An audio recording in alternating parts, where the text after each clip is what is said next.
안녕하세요. 온라인 바이블 스쿨 실론 하나님은 누구신가 네 번째 강의입니다. 오늘은 약속된 구원의 은혜라는 제목으로 예정론을 한번 다루어 볼 시간인데요. 먼저 지난주 강의에 대한 내용을 잠깐만 점검하겠습니다. 지난주에 제가 삼위일체를 설명하면서 위격이라는 단어를 쓴다고 말씀을 드렸었는데요. 여러분이 되새길 겸 좀 보충하자면 격은 의지와 이성을 가진 존재를 일컫는 단어입니다. 성부, 성자, 성령이 분명한 존재로 자리하고 계시다는 의미로서 위격이라는 단어를 사용한 거죠. 그리고 지난주 강의의 핵심은 삼위 하나님의 완전한 연합이 이 관계적 존재로서 공동체적 사명을 지닌 사람의 사명을 일깨운다는 점이었습니다. 여러분, 우리가 신앙생활을 하면서 홀로 독불장군처럼 신앙생활을 해나가는 것이 아니라 삼위 하나님이 이루고 계시는 그 연합을 우리도 동참하여 함께 이루고, 또 하나님과 우리와의 관계를 넘어서서 우리와 이웃의 관계까지 이 삼위일체의 신비를 확장해 나갈 수 있다면 이 강의를 제대로 우리가 또 듣고 적용한 삶이 아닐까 싶습니다. 오늘은 이제 지난주에 이어서 약속된 구원의 은혜, 말씀드린 대로 하나님의 예정에 관한 이야기입니다. 여러분, 예정론에 대한 고민을 한 번쯤은 해보시지 않으셨을까 싶은데요. 예정이라는 것은 말 그대로 미리 정하셨다는 뜻입니다. 자유의지와도 연관이 있고요, 또 구원론과도 깊이 관계가 있습니다. 구원받을 사람을 미리 정해놓았다라는 이 입장과 연결이 되어 있어서 많은 논쟁을 일으키고 있는 교리죠. 기본적으로는 칼빈이 정돈했다고 말하고 있고요. 한국 교회에 가장 널리 이렇게 퍼져 있는 장로교회에서 강하게 수용하고 있는 교리입니다. 이 때문에 칼빈주의 사상이라고 일컬어지기도 하는데, 칼빈주의, 즉 칼빈의 신학을 어떤 이념으로 만들어낸 것은 칼빈의 입장이라기보다는 칼빈 사후 그의 추종자들이 정리한 입장입니다. 그러므로 이 예정론의 뿌리를 칼뱅에서 찾는 시도는 그렇게 적합한 시도가 아닐 수도 있습니다. 기독교 교리는 그 뿌리와 토대가 모두 성경이어야 하고요, 또 성경에서 찾아야 되는 것이기 때문에 여러분이 굳이 어떤 한 인물과 어떤 한 사람이 정리한 신학적인 내용에서 그 근원을 찾는 것은 그렇게 추천드리고 싶지 않습니다. 특별히 이 예정론이라는 교리를 정리한 칼뱅의 주장을 살펴보실 때는요, 이 마틴 루터와 좀 비교해 보면 조금 의미가 있습니다.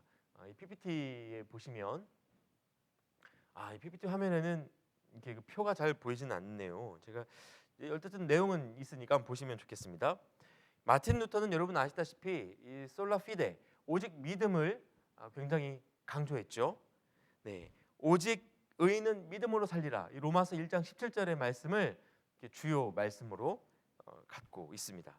그러나 장칼뱅은 뜻이 하늘에서 이루어진 것 같이 땅에서도 이루어지이다, 이렇게 이야기하면서 우리의 믿음보다도 하나님의 주권, 하나님의 선택을 더 강조하는 입장입니다. 그러니까 여러분, 마틴 루터를 우리가 생각해 보면 사람의 무능, 나의 무능에 대해서 생각하게 되죠.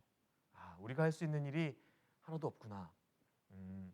오직 하나님을 의지하고 믿는 것이 중요하구나. 이렇게 마틴 루터는 묵상이 흘러갑니다. 그러나 칼뱅은 나의 무능, 사실은 같은 의미일 수도 있는데요, 나의 무능보다도 하나님의 전능에 더 집중합니다. 그러니까 여러분, 이 약간 말장난 같지만 한번 들어보세요. 마틴 루터는 이렇게 말할 수 있습니다. 나는 하나님에 대해 모른다. 나는 구원에 대해 모른다. 나는 모른다는 것을 알았다. 그러므로 하나님만 의지하기로 했다. 마틴 루터가 이렇게 말할 수 있습니다. 근데 마틴 루터가 이렇게 말할 만한 내용을 칼뱅은 뭐라고 물을 수 있느냐면, 모른다는 것을 알았으면 모르는 거지 그게 아는 거냐. 이게 말이 좀 이상하죠. 잘 생각해 보세요. 모른다는 것을 알았다라는 마틴 루터의 말, 이 아주 신앙적인 고백이죠. 겸손한 고백입니다. 그러나 칼뱅은 네가 모른다는 것을 알았으면 그게 모르는 거지 어떻게 그걸 또 알았다고 표현하겠느냐. 전적으로 하나님께 맡기고 하나님이 하시는 일을 기다리는 것밖에는 우리가 할 수 있는 일이 없다. 이런 식으로도 칼뱅은 설명할 수 있다는 겁니다. 그러니까 여러분, 사실 양쪽 다 틀린 말이 아닙니다. 교리는 하나님을 알아가고 닮아가는 데에 유익이 있는 방향으로 수용하고 정리하는 것이 좋습니다. 그러므로 둘 중에 하나를 어떤 선택적인 것으로 이해하실 필요는 없고요. 중요한 것은 이에 관한 질문을 멈추지 않는 겁니다. 하나님을 알아가고자 하는 움직임을 지속하는 겁니다. 네, 그 내용을 한번 천천히 살펴보도록 하겠습니다. 웨스터민스터 신앙고백서 3장 하나님의 영원한 작정에 대하여 5번째 구절에 보시면 이런 내용이 있습니다. 하나님은 창세 전에 그분의 영원하고 변치 않는 목적과 비밀한 계획과 자기 뜻의 기쁘심에 따라 생명으로 예정된 일부 인류를 그리스도 안에서 영원한 영광에 들어가도록 선택하셨다. 제가 지금 여기 붉은색으로 표시한 단어들이 조금 우리에게 어떤 의미를 전해주죠. 먼저 표시한 목적, 계획, 기쁘심 이런 단어들이 하나님이 우리를 구원하시는 그 구원의 근거가 우리의 어떠함에 있는 것이 아니라는 것을 보여줍니다. 그래서 하나님의 주권에 의한 선택이라는 이라는 것을 강조하고 있고 또 이걸 교리화한 것이 바로 예정론입니다. 그러니까 이 예정론에 의하면요, 우리는 어떤 선택을 내리든 우리는 그냥 동일한 죄인입니다. 죽은 몸이죠. 사람 간의 차이를 말할 수 없습니다. 그러므로 택하심 자체가 은혜인 겁니다. 그러니까 우리가 믿기로 결정해서 어떤 하나님의 구원의 은혜를 누리고 이런 차원이 아니라 우리는 그런 선택조차 하나님의 은혜 없이는 할 수 없는 나약한 존재이고 죄인이기 때문에 전적인 하나님의 주권 안에서만 우리의 구원을 말할 수 있다. 이것이 예정론적 입장이 되겠습니다. 그래서 에베소서 2장 8절에 이런 말씀이 있죠. 너희는 그 은혜에 의하여 믿음으로 말미암아 구원을 받았으니 이것은 너희에게서 난 것이 아니요 하나님의 선물이라라는 말씀이 있습니다. 그러니까 전적인 하나님의 선물을 강조하는 거죠. 그런데 문제가 되는 것은요, 이 선택과 유기라는 단어로 압축되는 칼뱅의 교리입니다. 하나님이 구원하기 위해 선택한 자들이 있고 유기하고자, 즉 버리고자 선택한 이들이 있다는 입장을 우리가 예정론을 공부하다 보면 들으실 수 있습니다. 그러니까 구원의 은혜를 모두에게 주신 것이 아니라는 뜻으로 자칫 이해될 수 있죠. 그러면 누구에게는 믿을 수 있도록 생명을 주시고 누구에게는 생명을 안 주시는가? 여러분, 만약에 이 말이 맞다면 일부에게 주신 이 구원의 은혜에 대해 안 받은 사람에게 어떻게 책임을 말할 수 있겠는가 하는 질문이 생길 수 있죠. 여러분, 잠깐의 결론을 제가 먼저 말씀드리자면요, 이건 하나님 입장에서의 표현입니다. 그러니까 선택과 유기가 실제로 결과적으로 나타난다 할지라도 하나님께 배제의 의도가 있었다고 보는 것은 이 성경 전체를 통해 알 수 있는 하나님의 속성이 위배되는 겁니다. 하나님은 모든 사람이 구원에 이르기 원하십니다. 이것이 성경의 기본적인 증언입니다. 자, 그렇다면 구원의 기회가 모두에게 열려 있다라고 이해한다면 예정론을 반대하는 것 아닌가? 또 이렇게 반대로 물을 수도 있습니다. 그러나 그렇지 않습니다. 기회는 열려 있어도 선택은 존재할 수 있습니다. 이게 무슨 말이냐면요, 여러분, 그 기회를 부여받은 모든 사람이 그 기회에 선택적으로, 그러니까 그 기회에 전부 다 전적으로 응하는 것은 아니죠. 하나님께서 응하는 자에게 그 주권 넘기기를 선택하셨으니까 선택은 존재하는 겁니다. 또한 그 결과를 아시면서도 다른 방도를 택하지 않으셨기 때문에 그런 차원에서도 선택이 맞습니다. 그러므로 이 예정론을 반대하는 것은 아니라고 말씀드릴 수 있습니다. 어떤 사람들은 이렇게도 이야기합니다. 구원이 하나님이 계획하신 일이라면 전능하신 하나님이 실패하실 수 있느냐? 하나님이 계획하신 구원이라면 이 구원은 실패하지 않고 모든 사람을 구원해내는 그런 능력을 발휘할 수 있어야 되는 것 아니냐? 이렇게 주장하면서 모두에게 이 은혜의 기회가 주어진 것은 아니다. 그것은 타당하지 않다라고 말하는 사람들도 있습니다. 그러나 여러분, 이 사랑의 완전함은요, 100% 사랑받는 것에 있지 않습니다. 이 말을 여러분 잘 이해하셔야 됩니다. 하나님이 우리를 사랑하시는 것이 확실한데요, 하나님이 우리를 사랑하시는 그 사랑이 완전하다는 말의 뜻이 100% 하나님께서 우리로 하여금 그 사랑을 돌려받는다는 의미는 아닙니다. 사랑받을 가능성을 내어주는 것만으로도 사랑은 완전합니다. 이 말이 조금 어려워졌는데요. 사랑은요, 내어주는 순간 성공입니다. 사랑을 되돌려 받고 상호간의 사랑이 완성된다고 해서 그걸 사랑의 성공이라고 말할 수는 없다는 거예요. 이 말이 좀 여러분 잘 이해되셨으면 좋겠는데요. 다시 말씀드리지만 사랑의 완전함은 100% 사랑을 받는 것이 아니라 사랑받을 가능성을 내어주는 것이다. 그러므로 하나님께서 우리가 구원받기를 원하시는 그 마음으로 우리에게 그 기회를 열어주셨다는 거예요. 그 기회가 완전한 구원으로, 모든 사람의 구원으로 완성되지 않았다 할지라도 그 하나님의 그 구원 계획에 흠이 있다라고 말할 수는 없다는 겁니다. 네. 질문들이 좀 많이 생기실 것 같은데 제가 적어놓은 원고대로 읽지 않고 지금 조금 이해시켜드리고자 여러 가지 좀 사족을 달다 보니까 조금 복잡해진 것 같습니다. 이와 관련하여서 논쟁도 여러 가지가 있는데요. 1차적으로 이 예정론에 관한 칼뱅의 워딩을 문자 그대로 받아들이는 것은 오해의 소지가 많습니다. 그래서 좀 이렇게 기억하셨으면 좋겠어요.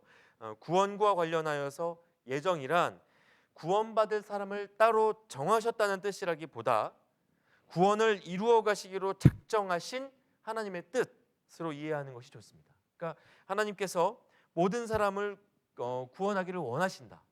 모든 사람을 구원으로 이끌어 가시기 위한 하나님의 작정과 하나님의 예정이 있다. 이렇게 이해하시는 것이 좋지. 어떤 사람을 구별하고 선택하여서 이 사람들에게만 구원을 주고 나머지 사람은 버리겠다. 이렇게 작정하신 뜻으로 이해하면 조금 오해의 소지가 있다라는 것이죠. 이 예정과 관련된 성경 구절들을 좀 몇 가지 살펴보겠습니다. 로마서가 좀 대표적인데요.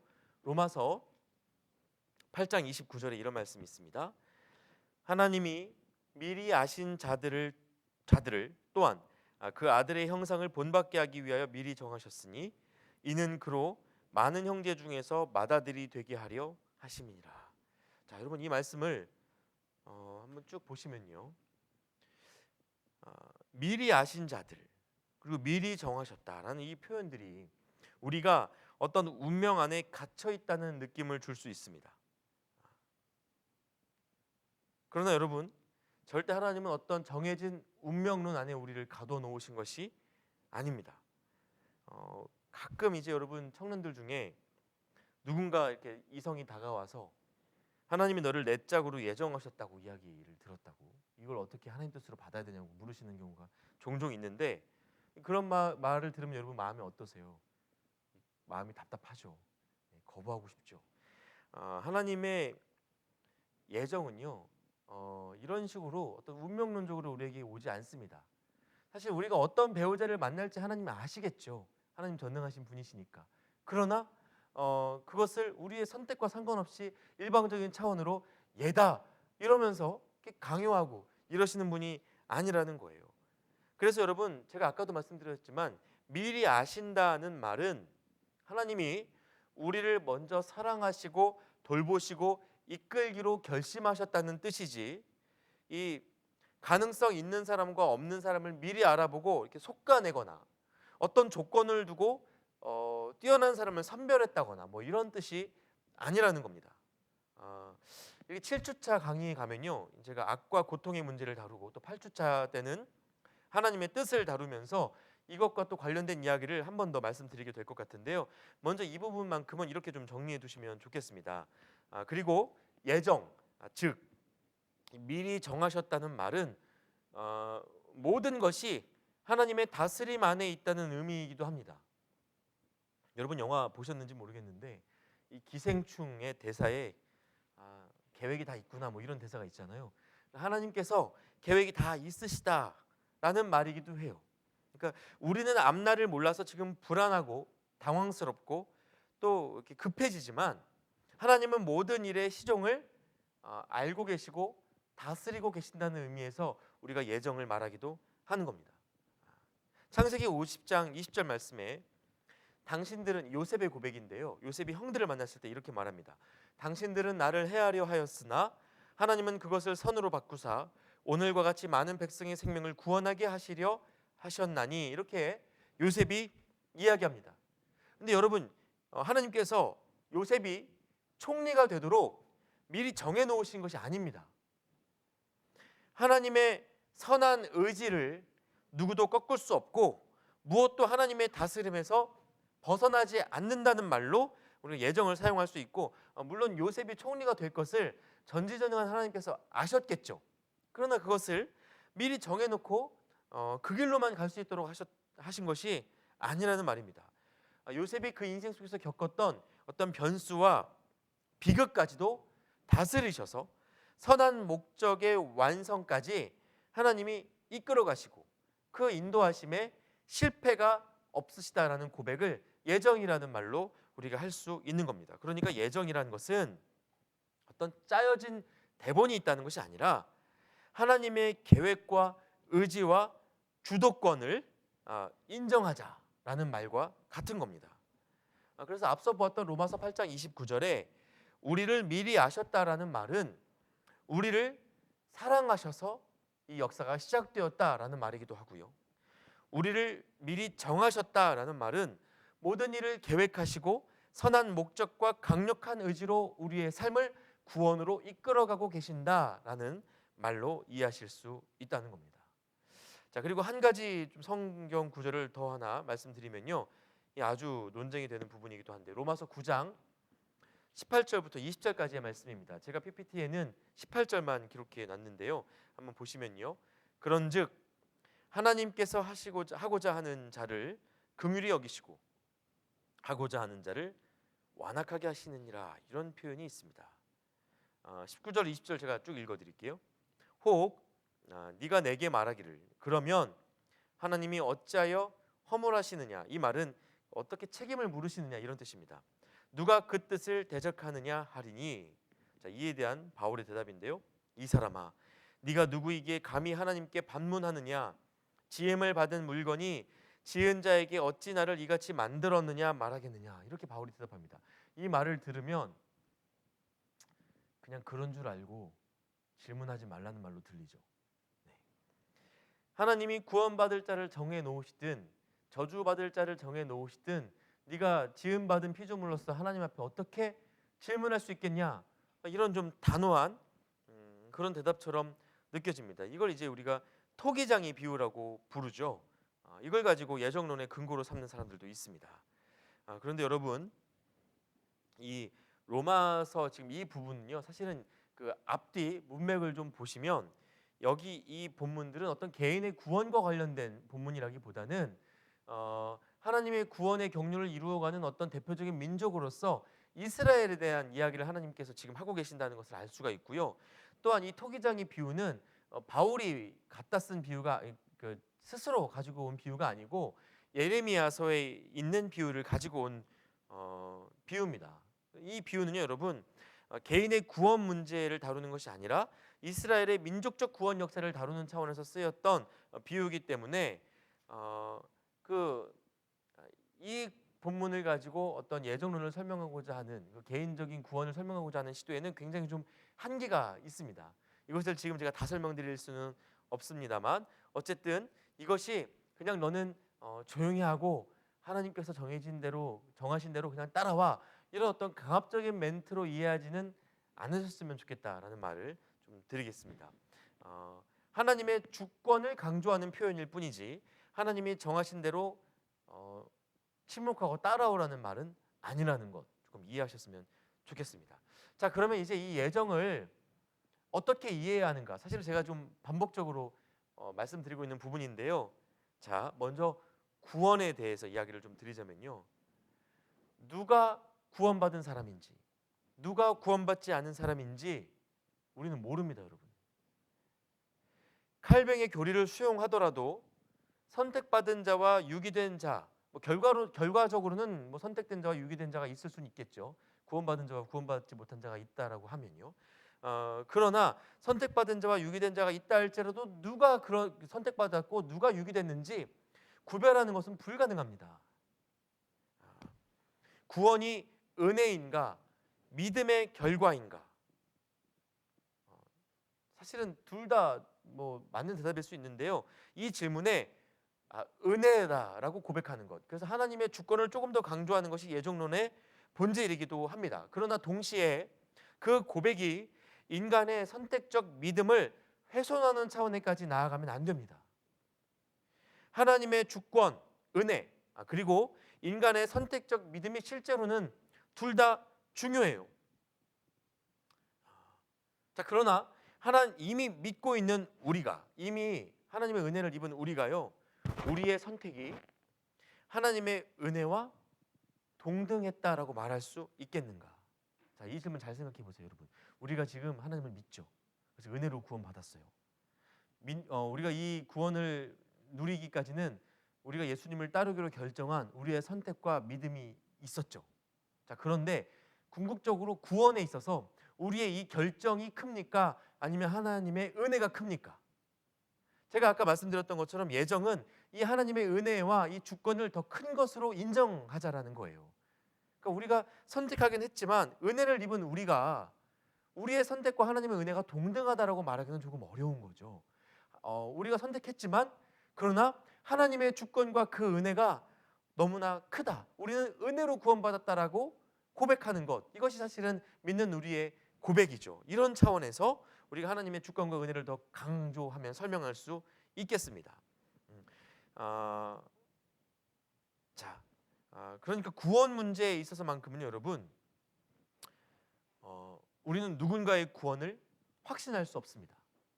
그러니까 은혜로 주어진 구원이기 때문에 우리가 믿는다고 고백했다고 할지라도 그 고백에 의해서 구원이 완성됐다고 말할 수는 없는 거예요. 그 구원의 시종, 그 구원의 완성을 위한 그 주권은 하나님께 있는 거죠. 그러니까 신앙적인 고백으로 내가 구원받았다라고 말할 수 있지만 이 구원에 대한 표현이 이런 표현이 있습니다. 제가 영어로 적어놨는데요. Already but not yet. 그러니까 이미 이루어졌지만 아직 오지 않았다. 이런 이제 문구가 있는데요.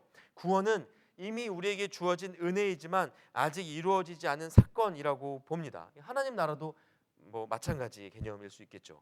하나님은 모든 사람이 구원받기를 원하십니다. 그러나 전지하신 하나님은 누가 구원에 이를지 그렇지 않을지 아시겠죠. 결과론적으로요. 모르실 리는 없을 것 같습니다. 그러나 그것이 하나님의 열심을 제한하는 것은 아닙니다. 자, 지금 제 말이 조금 어렵게 들리실 수도 있는데요. 이미 아신다고 해서 우리에게 어떤 우리가 구원에 이르도록 우리를 독려하시고 하나님을 선택할 수 있도록 우리에게 믿음을 주시고 우리의 삶을 견인하시는 그 하나님의 열심이 게을러지거나 제한되거나 끝났거나 그런 개념이 아니라는 겁니다. 왜냐하면 하나님은 우리의 시공간 안에 갇혀 있지 않으시기 때문입니다. 전지하신 하나님은 누가 복음에 응답할지 결과론적으로는 아실 테지만 땅 끝까지 이르러 내 증인으로 살아가라고 여전히 우리에게 명령하고 계신다는 것을 기억하셔야 됩니다. 누가 하나님의 선택 안에 있는지 선택 밖에 있는지 우리는 아무도 모릅니다. 모르지만 하나님의 선택을 구현해 나가는 사명이 우리에게 있다라고 말할 수 있는 겁니다. 그래서 여러분, 예정을 믿는다고 해도요, 마음대로 살아갈 수 없습니다.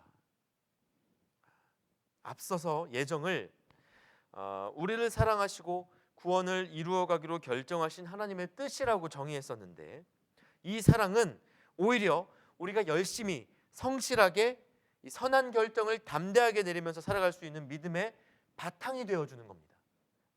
정해져 있으니까 마음대로 살아도 된다, 이것이 아니라 하나님의 선하신 뜻 안에서 우리를 구원하기 원하시는 선하신 하나님의 예정 안에서 우리가 성실하고 열심히 담대하게 그 결정을 따라갈 수 있도록 그렇게 도전해야 되는 거죠.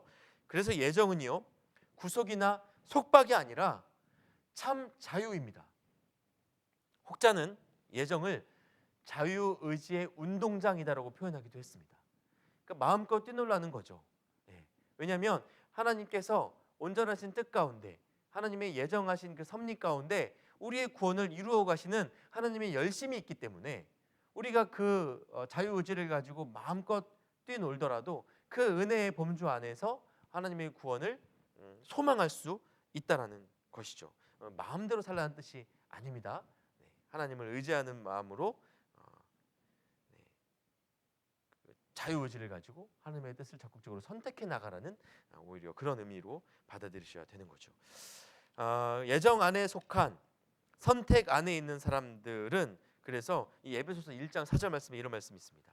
곧 창세 전에 그리스도 안에서 우리를 택하사 우리로 사랑 안에서 그 앞에 거룩하고 흠이 없게 하시려고라는 말씀이 있는데, 예정 안에 속한 선택 안에 있는 사람들은 오히려 이 말씀을 이루며 성장해 간다라고 말씀드릴 수 있겠습니다. 그래서 어떤 예정을 구속과 속박으로 이해하시지 않도록, 예정을 우리가 인정한다 할지라도 여전히 하나님의 열심을 소망하면서 우리가 해야 할 믿음의 선택들을 이어나가야 된다는 사실 꼭 기억하셨으면 좋겠습니다. 또 한 가지는요, 이 예정을 이해하는 데 있어서 중요한 개념이 이 미리라는 단어를 어떻게 이해하느냐 하는 겁니다. 제가 beyond the time이라고 적어놨는데, 여러분, 하나님은요 시간 너머에 계신 분이세요. 그렇죠? 그러니까 미리 정하셨다라는 말이 과거에 정하셨으므로 이미 끝났다라는 개념이 아닙니다. 하나님의 미리는 우리가 이해하는 3차원적인 시간, 그러니까 지나간 과거의 개념이 아닌 거예요. 그러니까 초시간적 언어죠. 여러분, 이거 잘못 적용하면 구원파로 갑니다. 이미 정하셨기 때문에 내가 어떻게 살아도 구원받을 수 있다. 이건 이제 이단적인 생각으로 흘러갈 수 있는 거예요. 조금 설명드리자면, 하나님의 미리는 의도에서 미리지 결정에서 미리는 아니라고 이해하시는 편이 안전합니다. 이해되시겠어요? 의도에서 미리지 결정에서 미리는 아니다라고 이해하시는 편이 좋습니다. 사실 결과론적으로는 결정에서도 미리일 수 있습니다. 하나님 편에서는요. 그러나 이것을 우리 인간이 과거의 사건으로 이해해버리면 우리가 이 예정을 온전하게 삶으로 이해하고 적용하는 데 좀 어려움이 있다라는 것이죠.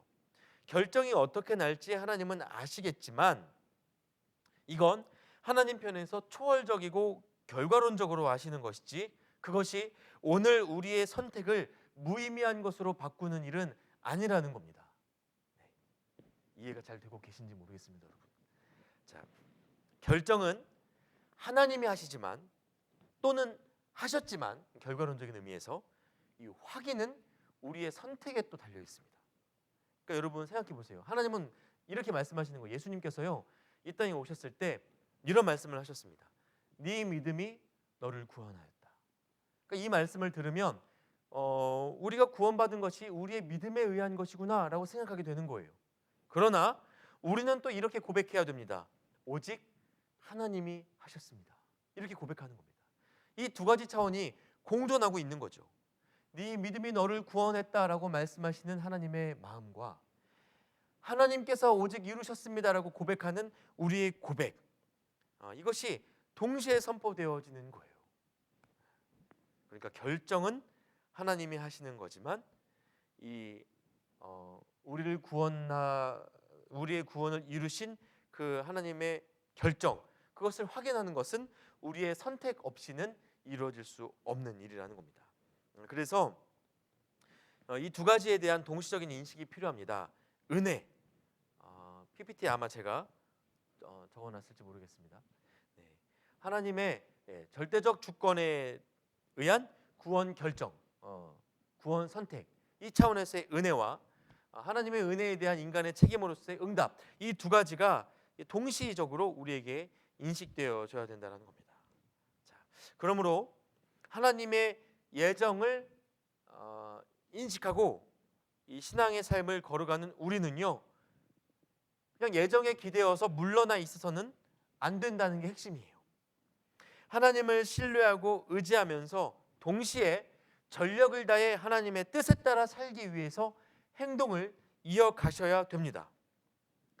여러분, 한간에 예정론에 기대어서 나는 구원받았다고 철석같이 믿고 이웃에게 덕이 되지 않는 삶을 이어가는 분들이 왕왕 계십니다.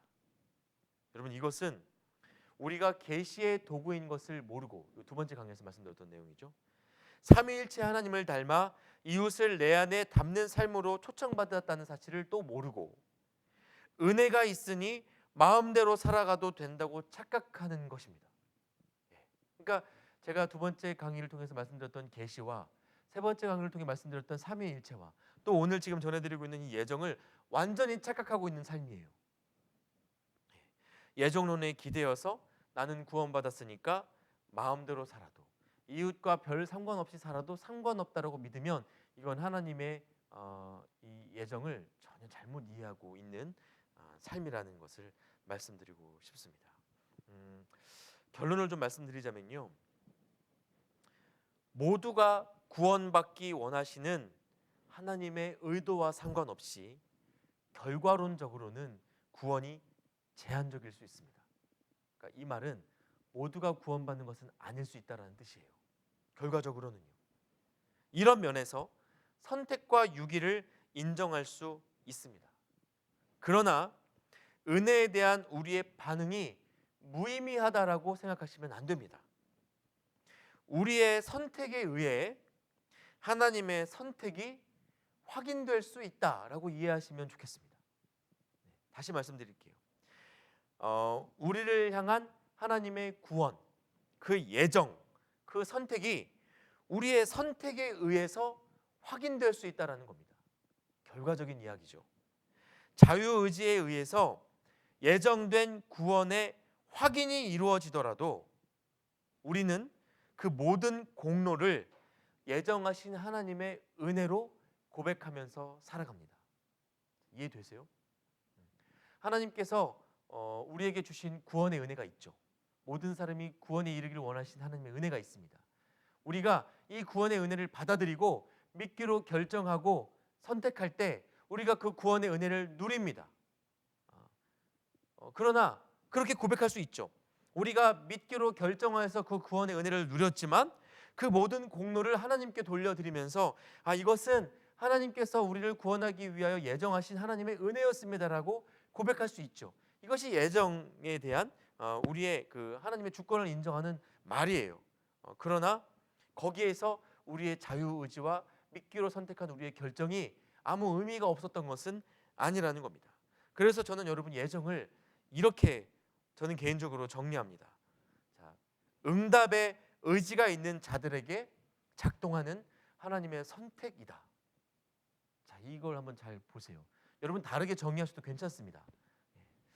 하나님의 선택과 예정이 있습니다. 결과적으로는.